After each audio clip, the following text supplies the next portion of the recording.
Assalamualaikum warahmatullahi wabarakatuh. Perkenalkan, nama saya Putri Wahyu Ilahi, NIM I1B18009 dari Sasa Indonesia Ganjil 2018. Di sini saya akan memaparkan kritik analisis pada puisi Sajak Putih karya Sapardi Djoko Damono menggunakan pendekatan semiotika. Di sini kita perlu mengetahui terlebih dahulu objek dalam kritik kali ini ialah puisi karya Sapardi Djoko Damono. Dengan judul puisinya adalah Sajak Putih. Sajak putih, beribu saat dalam kenangan, surut perlahan kita dengarkan bumi menerima tanpa mengaduh. Sewaktu detik pun jatuh, kita dengar bumi yang tua dalam setia, kasih tanpa suara. Sewaktu bayang-bayang kita memanjang, mengabur batas ruang, kita pun bisu tersekat dalam pesona. Sewaktu ia pun memanggil-manggil, sewaktu kata membuat kita begitu terpencil di luar cuaca.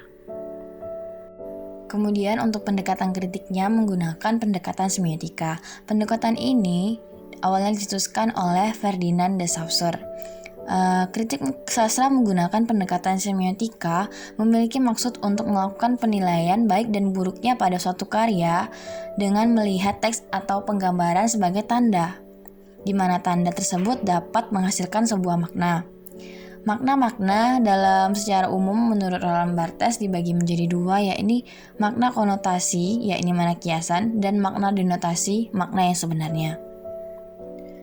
Baiklah, untuk awalnya kita akan mengkritik bagian judul puisi, di mana judul puisi ini berjudul Sajak Putih. Seperti yang kita ketahui, pemilihan diksi oleh Sapardi biasanya adalah diksi-diksi yang sederhana namun bermakna dalam dan indah. Terlihat dari pemilihan judul puisi ini menggunakan kata putih yang sudah menjadi pertimbangan oleh Sapardi, di mana kata putih dalam Kamus Besar Bahasa Indonesia berarti sesuatu yang murni, suci, dan tidak ternoda. Sedangkan kata sajak dapat diartikan sebagai curahan atau luapan, sehingga dalam puisi ini Sapardi mengungkapkan sebuah curahan yang murni terhadap keadaan bumi kita sebagai pertanda atau makna konotasi, dan menggunakan judul Sajak Putih sebagai penandanya. Selanjutnya, analisis pada bait pertama. Bait ini menunjukkan sebuah kondisi di mana manusia hanya bisa meratapi ketika bumi yang sudah renta ini mengalami bencana. Yang ironinya semua disebabkan oleh ulah manusia itu sendiri.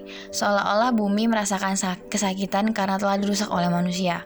Kata bumi benar-benar bermakna bumi yang menjadi tempat tinggal manusia. Oleh karena itu, dapat dikatakan penandaan dalam bait pertama ini sangat jelas, karena langsung mengarah pada makna yang sesungguhnya atau makna denotasi.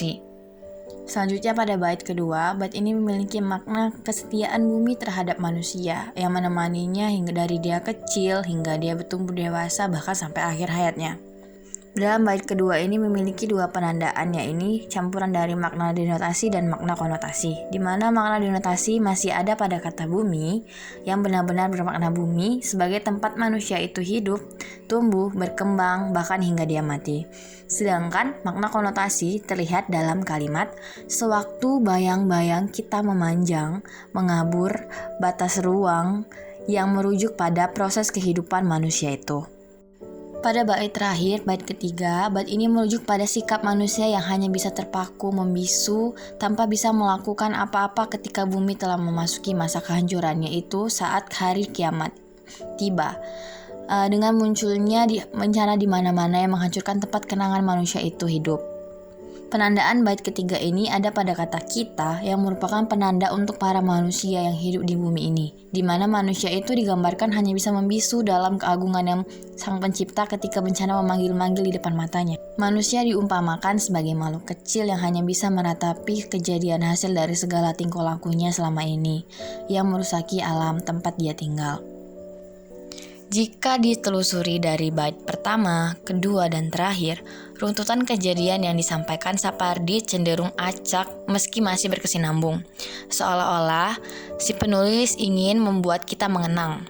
Contohnya pada bait pertama, penulis langsung memulai dengan persoalan bencana yang terjadi pada bumi kita ini, yang kejadiannya karena perilaku manusia sebagai makhluk yang tinggal di sana. Setelah itu, penulis melanjutkan dengan jasa-jasa bumi yang menemani hidup manusia tanpa pernah menggerutu, seolah-olah menampar manusia yang bersikap tidak tahu diri kepada bumi, di mana kebaikan bumi yang membiarkan manusia tinggal di dalamnya dibalas dengan perilaku menghancurkan. Kemudian, diakhiri, setelah semua itu, manusia hanya bisa ketakutan dan penderitaan dalam bencana-bencana yang muncul.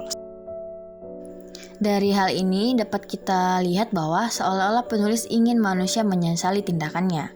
Pengemasan diksi-diksi yang menjadi penanda untuk maksud atau petanda yang ingin disampaikan penulis sedikit banyak mudah dipahami oleh pembaca, sehingga puisi ini dapat dikatakan cenderung berhasil menggunakan penandaan untuk menggambarkan makna yang ingin disampaikan penulisnya.